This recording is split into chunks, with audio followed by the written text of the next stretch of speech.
Hello friend, आपका हमारे YouTube channel पर बहुत बहुत स्वागत है। आज मैं आपके लिए बहुत ही इंटरेस्टिंग टॉपिक ले गया हूँ। आज का मेरा टॉपिक है पैरासीटामोल टैबलेट।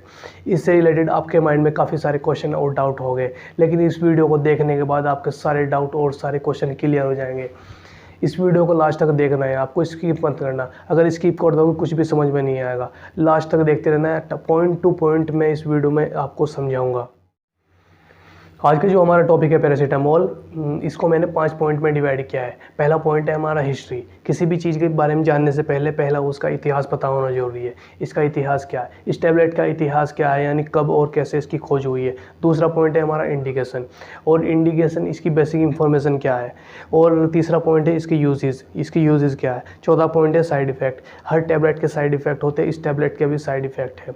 और पाँचवा पॉइंट है डोज, यानी कितनी मात्रा में हमें इस टैबलेट को लेनी है। चलिए चलते हैं अपने टॉपिक की तरफ।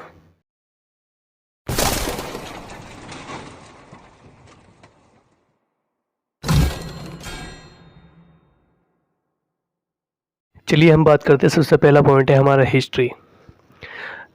पैरासीटामोल की जो हिस्ट्री है, यानी इसका आविष्कार कब हुआ और कैसे हुआ, इसके बारे में जानते हैं। सबसे पहला पॉइंट है हमारा before 19 medicine use for fever and pain are phenacetin एसिटेनिलाइड।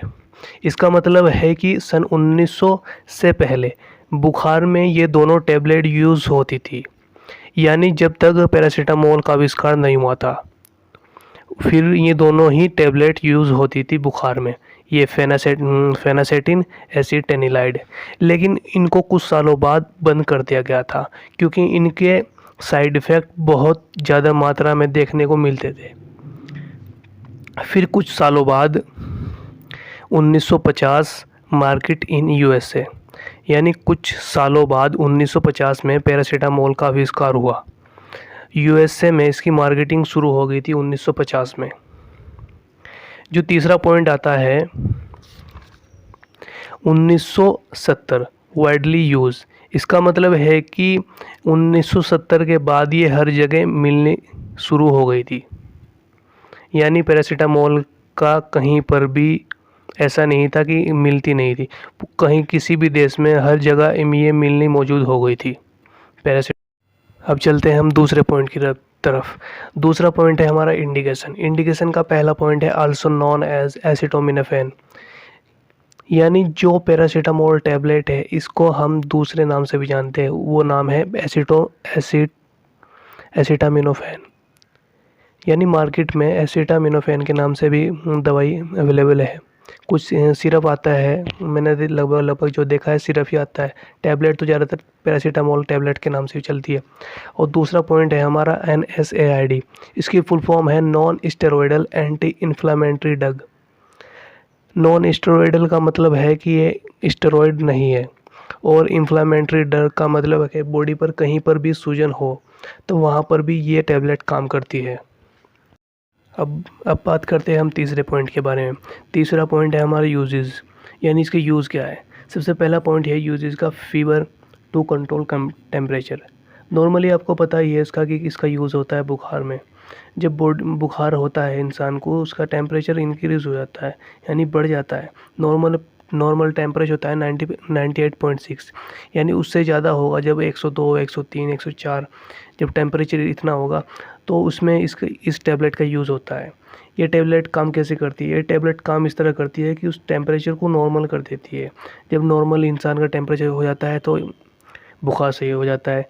और ये पेन किलर भी टैबलेट है, यानी इसका मतलब है कि ये पेन किलर टैबलेट है। ये किसी भी टाइप का दर्द हो उसमें भी काम करती है। जैसे हेडेक हो गया, सिर का दर्द में भी यूज़ होता है। और हेडेक हो गया, यानी दांतों में दर्द में यूज़ होती है। बैक पेन हो गया, यानी कमर दर्द होएगा, यानी घुटनों का दर्द हो गया, यानी सर्जरी के बाद का दर्द हो गया, उसमें भी इसको यूज़ होता है टैबलेट में। किसी भी टाइप का दर्द हो उसमें इसका यूज़ होता है। अब हम बात करते हैं अपने 4 पॉइंट के बारे में। 4 पॉइंट है हमारा साइड इफ़ेक्ट। साइड इफ़ेक्ट का सबसे पहला पॉइंट है हमारा नोज़िया, यानी जी मितलाना। सेकंड पॉइंट है वोमिटिंग, यानी उल्टी होती है। थर्ड पॉइंट है हमारा रेसिस, यानी रेसिस हो सकता है। 4 पॉइंट है हमारा लीवर डैमेज इन ओवरडोज, यानी अगर ओवरडोज होगी, ज़्यादा मात्रा में हमने डोज ले ली तो हमारा लीवर डैमेज हो सकता है। ये नॉर्मली बहुत कम लोगों को होता है साइड इफ़ेक्ट। इसका मतलब बहुत 1% होता है, रेयर, यानी बहुत कम लोगों को ये साइड इफ़ेक्ट देखने को मिलते हैं, वरना देखने को नहीं मिलते ये।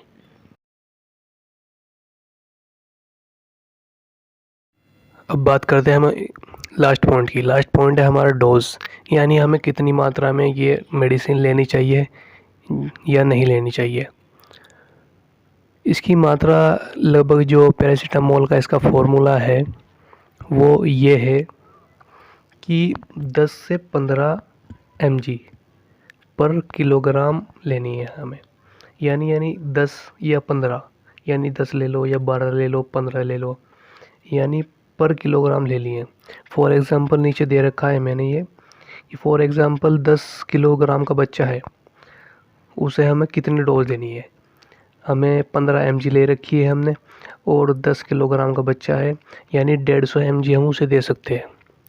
उसके लिए ये बिल्कुल परफेक्ट है डोज़।